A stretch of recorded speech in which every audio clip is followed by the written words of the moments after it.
hoy al frente de Chrysler, hace poco todavía estabas al frente de la compañía con la que Chrysler se une por mucho tiempo, que fue Mercedes, y que te pregunto, ¿qué experiencia le deja de salida a Chrysler haber experimentado una de las megafusiones más polémicas, más importantes que se dieron en la historia, que se han dado hasta ahora en la historia automotriz?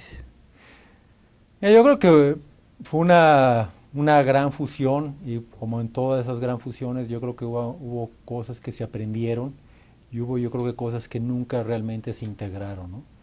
Y yo creo que finalmente la separación, no se puede decir que todo haya sido malo. Yo creo que dejaron buenas cosas. Experiencias, ¿no? Experiencias y diferentes perspectivas, ¿no?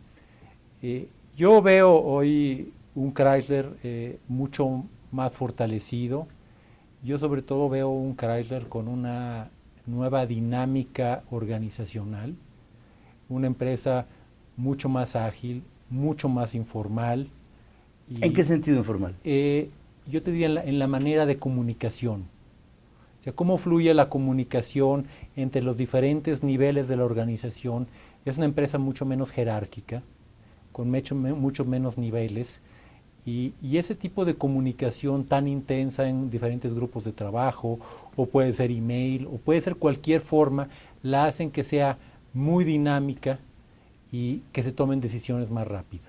Dentro de la rapidez y de la modernidad, había que llegar a un punto en donde, por ejemplo, todo este costo acumulado de la historia de la industria automotriz te llevaba al legacy cost, ¿no? Este costo de, antes de producir un vehículo, ya tenía un costo de pues, toda una serie de cargas laborales, comerciales, en algunas ocasiones hasta artesanales, de toda una serie de elementos que se conjuntan para hacer un vehículo.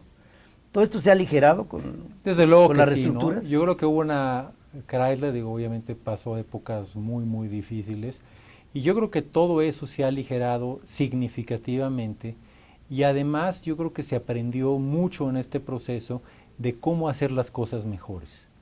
Ayer yo platicaba con mi colega Santiago Pajés, que es el vicepresidente de manufactura en México, el responsable de todas las plantas de ensamble que tenemos en México. Y me dices que tenemos que ir a las plantas para que veas que cómo las hemos automatizado, cómo hemos cambiado los procesos productivos para ser mejores, y no solamente producir más barato, sino también producir más eficiente, con mejor calidad, y sobre todo viendo hacia cómo tenemos que ser competitivos a nivel mundial, ¿no? O sea, hacemos mucho benchmarking porque nosotros sabemos que cada día tenemos que ser mejores, la competencia cada día es más difícil, y estamos convencidos que lo más importante para competir en la industria automotriz hoy por hoy, además del equipo de trabajo, de la gente, de lo que yo te hablaba hace un momento, es el producto.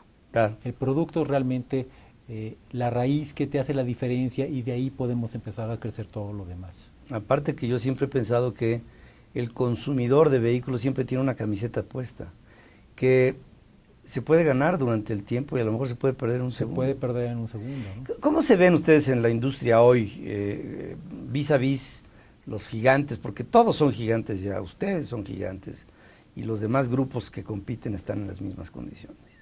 Mira, yo creo que hoy somos, yo te comenté, somos más chicos que muchos otros grupos. Hoy viendo como Chrysler Group, realmente hoy nos vemos compitiendo cada vez mejor. O sea, yo creo que yo te hablaba de esa dedicación por el producto, ¿no? Por ejemplo, la RAM, nunca habíamos tenido nosotros una pick-up más premiada. Fue de Truck of Texas, fue el Best Truck en el Auto Show de Detroit. O sea, es una pick-up que ha sido premiada y que cada vez sigue premiando más. Y eso a nosotros nos da mucho gusto porque es un gran producto. Eso está premiando realmente las raíces de un producto que no solamente nos va a crear este producto, sino se está creando la marca, ¿no? Yo creo que las marcas es muy importante. RAM la lanzamos como marca hace apenas unos años, y RAM va a ser ahora toda nuestra marca de vehículos comerciales, y desde luego el vehículo insignia es el pick-up, la pick-up RAM. Con altos caballajes. Con altos caballajes, y que hoy hemos visto ya una pick-up súper refinada, ¿no? O sea, cada vez se ha refinado más, tenemos ya suspensión de aire, tenemos motores muy eficientes. Hoy por hoy, por ejemplo, es la pick-up más eficiente en consumo de combustible. Y al mismo tiempo es el lujo llevado a lo Y utilitario. es el lujo, ¿no? Estamos por esa parte de que cargo, llevo, jalo, que es todo lo que tengo que hacer en una pick-up, pero ahora ya también te lo hago con mucho lujo, ¿no? Que a lo mejor para la gente de ciudad no les dirá nada la pick-up, pero es una forma de vida en el norte de la República, en el sur sureste, en todos los Estados Unidos. O sea, el tema de la pick-up es casi una cultura irrenunciable de la actividad humana y tiene un sentido muy grande que se cobra en las partes suburbanas, ¿no? Sobre todo. Yo creo que sí, o sea, como tú bien dices, en el norte, en el sur, está muy ligado a toda la parte agrícola, ¿no? O sea, la gente que trabaja en un rancho, pues, le gusta una pick-up, finalmente siempre ha sido una pick-up, porque tiene que ser un coche, tiene que llevar, y tiene que cargar, y ciudad, voy al rancho, pero pues a lo mejor estando en el rancho tengo que echar una vaca a la parte de atrás, o llevar unas pacas, o llevar, no sé, el fertilizante y todo esto. Entonces, vienen a ser vehículos muy utilitarios, pero hoy a la vez tenemos mucho lujo, ¿no? Recientemente la RAM obtuvo el premio entre los 10 mejores interiores del mundo, compitiendo con las mejores marcas en cuanto a calidad y todo eso. Entonces, hemos llevado la pick-up sin quitarle su capacidad de trabajo, que pues una pick-up la hemos llevado a un nivel de refinamiento pues nunca antes visto en la industria. Pero de repente como que todo encogió o se hizo más práctico o cambió la forma de pensar, cambió el peso del vehículo, cambió la presencia, era por metro como se vendían estas cosas, ¿no? Y hoy me encuentro con otra cultura, con otra forma. ¿Ya no regresará esto? Mira, yo creo que va, y yo creo que como las marcas son muy importantes, y desde luego este Chrysler es algo muy parte de nosotros, es mucho parte de la historia del automóvil americano, o sea, las cosas grandes, los grandes territorios. Grandes territorios, espacio, un poquito como resultado, yo diría, de un Estados Unidos muy abundante, ¿no? Sí, muy la rico, posguerra. La posguerra, ¿no? Abundante, rico, grande, poderoso, que vino a todo. Hoy en el mundo pues nos está forzando a cambios importantes. Hoy ya yo no veo que vayamos a tener coches ya tan grandes en el futuro, no, por muchas cosas, ¿no? Uno es la economía de combustible, las nuevas reglamentaciones que cada vez nos dice, oye, exigen más. Tienes que tener ecológicas, menor economía de combustible, la conciencia ecológica que empieza a ver ya cada vez más en los procesos de compra, que te voy a decir, ¿no? ¿Y para qué quiero tanto? Oye, otra, Bruno, la individualización de las personas. Hay estímulos en carreteras en diferentes partes del mundo cuando van dos o más, ¿no? Adentro del coche, porque por lo general ya todo el mundo se mueve solo. Es muy común, ¿no? O sea, la individualidad y cómo mueves en esas necesidades de la forma más eficiente posible, ¿no? O sea, hacia allá estamos moviéndonos. Por ejemplo, hoy en día tenemos nuestro motor 6 cilindros Pentastar, que hacemos por cierto en México, es más potente que el motor 8 cilindros con el que sacamos el Viper hace... No me digas. Sacamos, o sea, eso estamos hablando, ¿no? O sea el Viper es el... Era un coche deportivo de hace unos años, entonces... Pero sigues haciéndolo, ¿no? Desde luego que sí, pero obviamente el Viper ya es más poderoso. Ah, bueno, ya... Pero ¿a qué llega el Viper ahora? ¿Cuántos caballos tiene? 640. Estás hablando bueno, oye, de otra cosa. Es ¿no? otro mundo. Es otro mundo, es otro concepto. Algo que se me hace muy importante, no quiero terminar sin decirlo. Gran parte de lo que hoy está sucediendo en la industria tiene que ver con la nueva propuesta en donde mucho es tecnología de la comunicación. Ya no puedes ir en un vehículo aislado. No. Tienes que ir comunicado con Wi-Fi, tienes que ir comunicado con toda una serie de elementos que tienen forzosamente, te conducen hacia una conectividad, el navegador y todo. ¿Hacia dónde van ustedes? Yo creo que lo que tú bien dices, yo creo que esa individualidad que se está viendo en el mundo de los coches, donde exiges más comodidad, más lujo, pero también yo estoy en el coche y necesito estar conectado con lo que está sucediendo a mi alrededor, ¿no? Con tu agenda. Con mi agenda, con todo, y al mismo tiempo hacer un coche seguro, ¿no? Porque eso es paradójico, ¿no? Cada vez tienes cosas más que te están distrayendo más, pero por otro lado tienes el factor seguridad, ¿no? Entonces yo creo que hoy vemos en los coches cada vez pantallas más grandes que te permitan toda esa conectividad con tu medio ambiente, ya sea teléfono, sea mensajes, sea tu música, Claro. sea inclusive ya conectividad que te avisen, te lleguen señales de tránsito. El clima, El no clima. sé.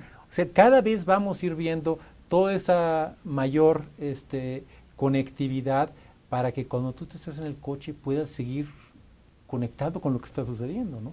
Y yo creo que hoy con las nuevas generaciones eso cada vez lo va a hacer más. O sea, hoy ya un chavo, yo lo veo con mis hijas, primero se les puede olvidar cualquier cosa menos el celular. Sin duda. Está todo el día en el chat y bien, y esa conectividad empieza ya a transmitirse pues, a las generaciones con las que no nacimos con eso, ¿no? Oye, te hago una pregunta con respecto de nuestros gobiernos.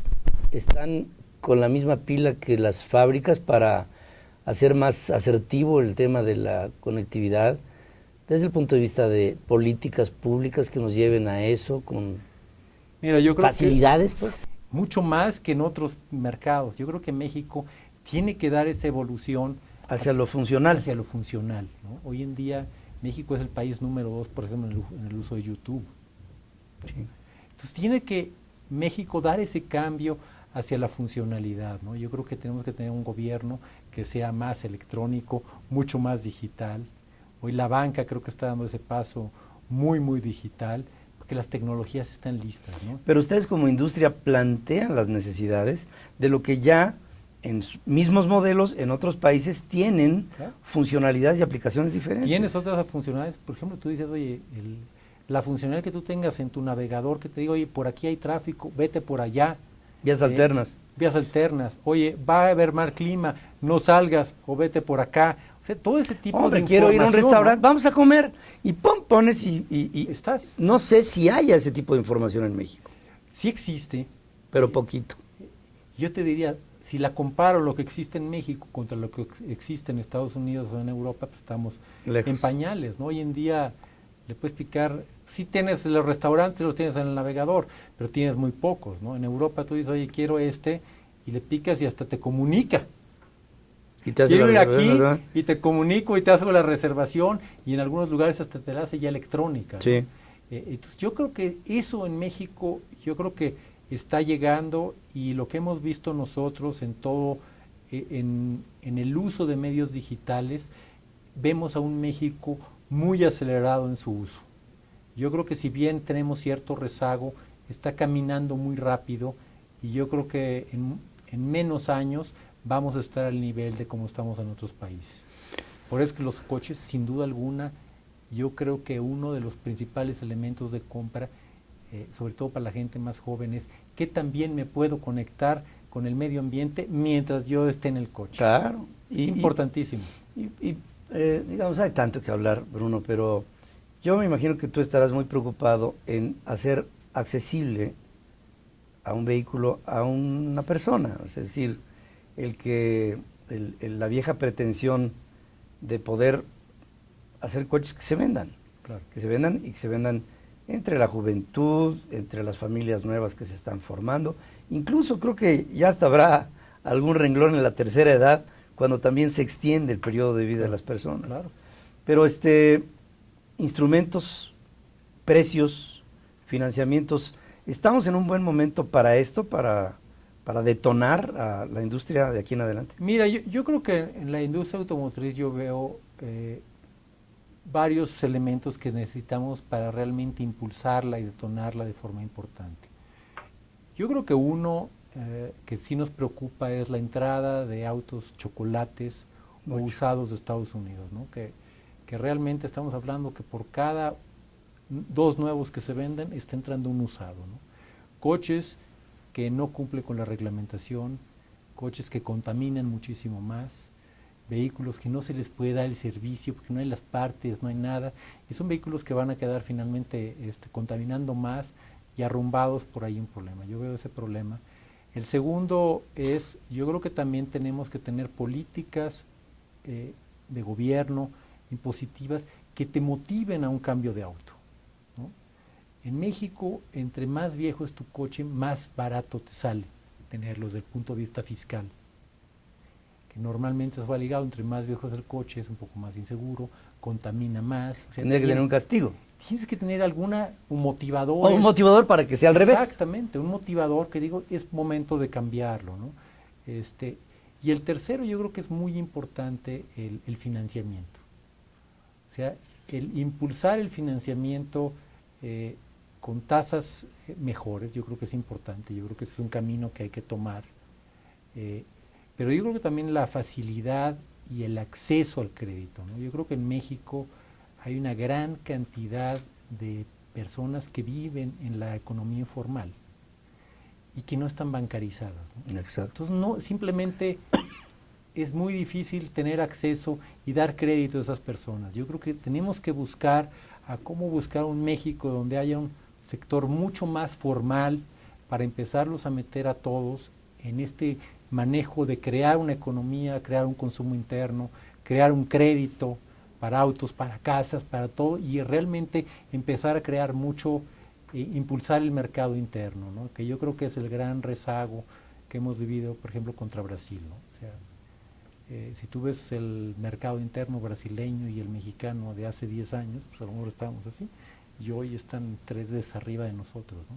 Entonces yo creo que son esas 3 cosas que podríamos hacer de forma importante para impulsar el mercado automotriz. Y dentro del financiamiento habría que acotar el tema del aseguramiento, que a veces el salir a la calle con un vehículo que no tiene ninguna salvaguarda de nada, desde el punto de vista de responsabilidad civil, es un asunto que debiera ser motivo de preocupación de una economía formal. Yo creo que es importante, ¿no? Toda esta parte de formalizar, porque digo, una gente que sale sin un seguro puede pasar algo y ven lo que hemos vivido, en fin. O sea, ya sabemos lo que ha pasado, los que nos ha tocado chocar con alguien, que simplemente no tengo seguro, no tengo cómo pagarte. No, y entra el conflicto de no tener una responsabilidad civil como individuo.